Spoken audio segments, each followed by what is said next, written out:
Hello mga Lodi, so ito yung continuation sa ating iconic tour gate. Ito yung Itsukushima Shrine. Itsukushima Jinja. Ayan, look at that.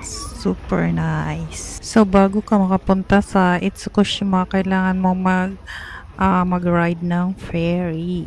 Itsukushima Jinja is one of Japan's most iconic and sacred Shinto shrines, famous for its floating torii gate that appears to rise out of the sea during high tide. The location is Itsukushima Island, commonly called Miyajima, Hiroshima Prefecture, Japan. The shrine is built over the water on stilts, giving the illusion that it's floating when the tide rises. It has bold vermilion color. Red-orange contrast beautifully with the blue sea and green mountains, symbolizing protection against evil spirits.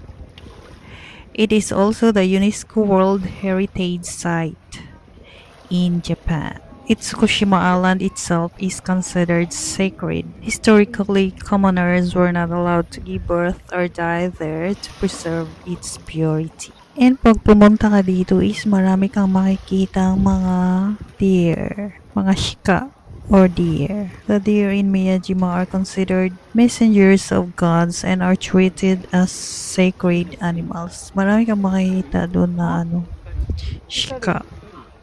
They often wander around freely near the shrine and even pose with tourists. Thank you for watching. Arigatou gozaimasu.